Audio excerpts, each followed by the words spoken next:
This is a business radio show where we talk about all the craziness of small business. It's that craziness that actually makes it exciting, interesting, and totally unpredictable.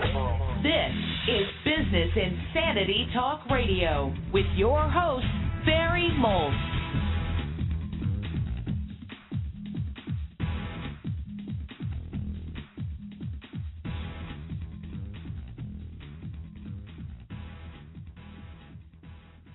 Well, good morning.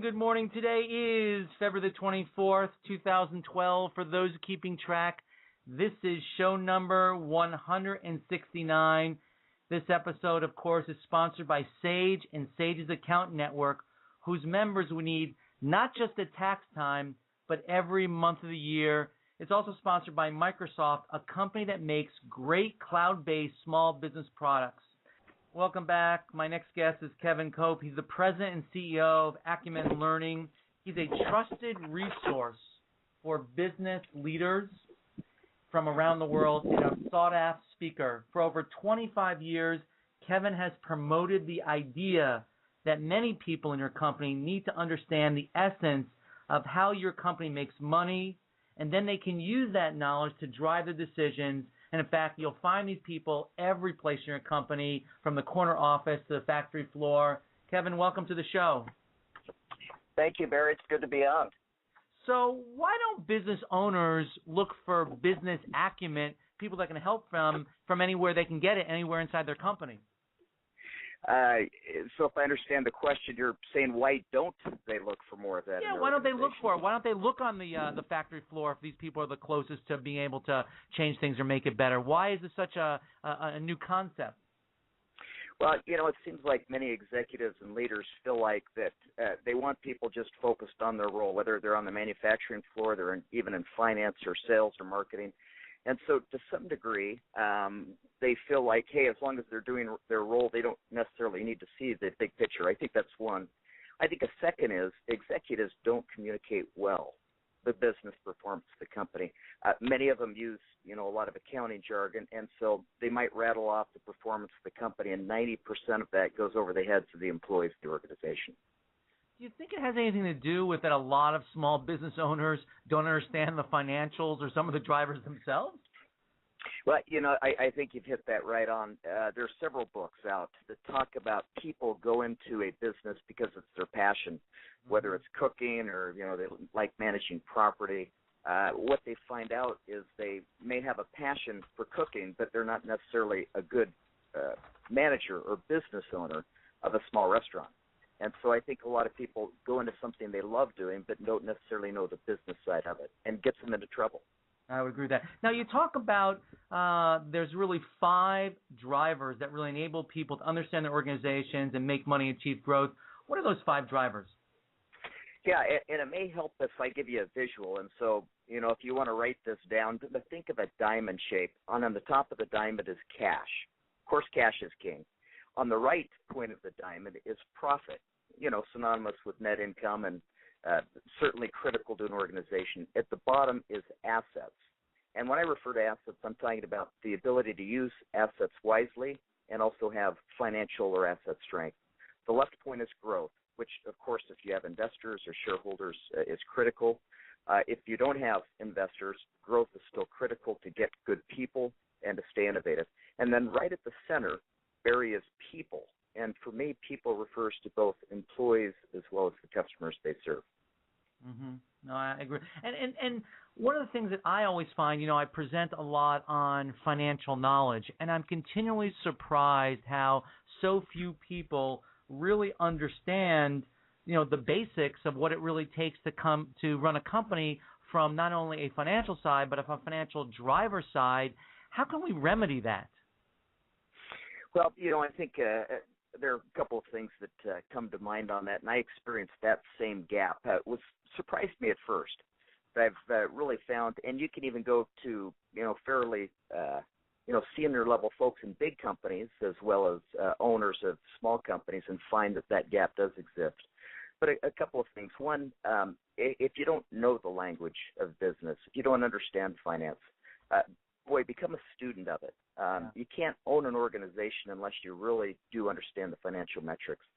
We provide some ideas in the book, Seeing the Big Picture, and so there may be some useful thoughts there, but become a student of it. If you need to take a class, understand it. There are a lot of great resources online as well.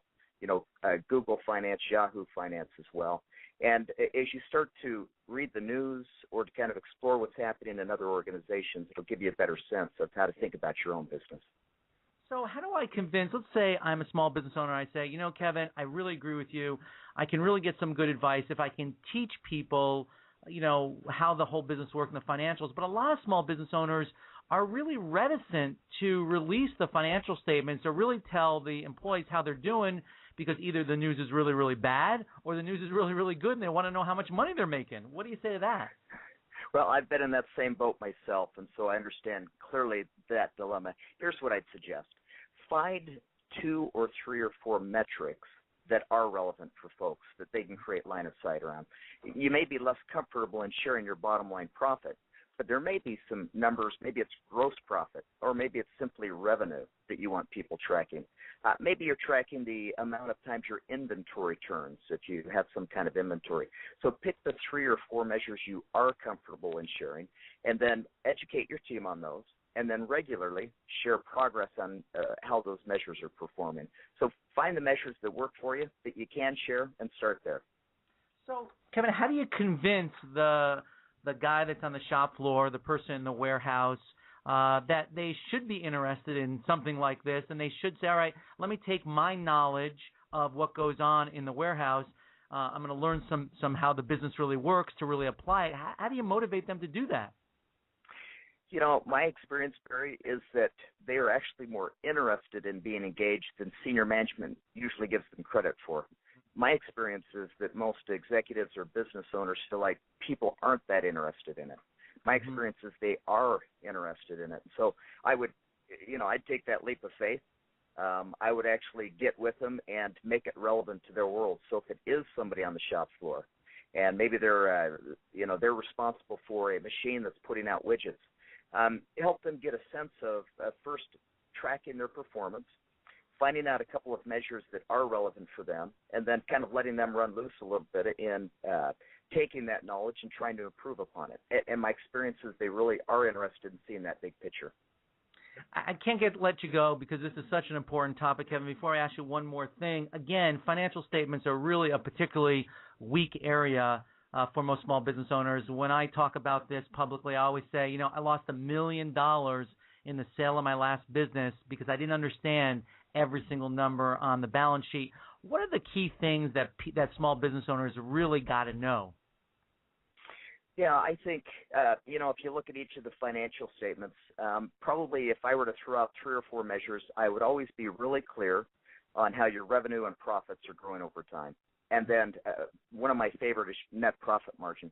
Really get clear on, for every dollar of revenue, what % of that are you generating in profit? Right. Benchmark that against peers or other companies you admire, and then figure out how to improve that number.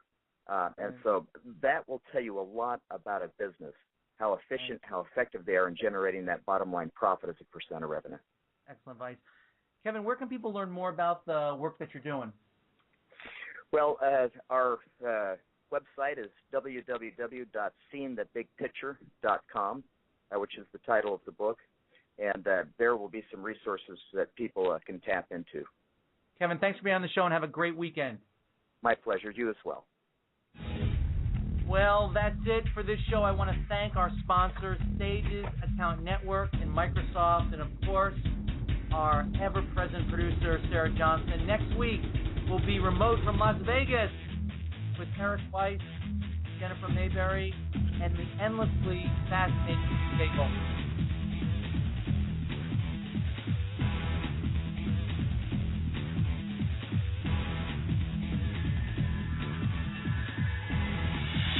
You can find Barry on the web at www.barrymoltz.com. You've been listening to Business Insanity Talk Radio.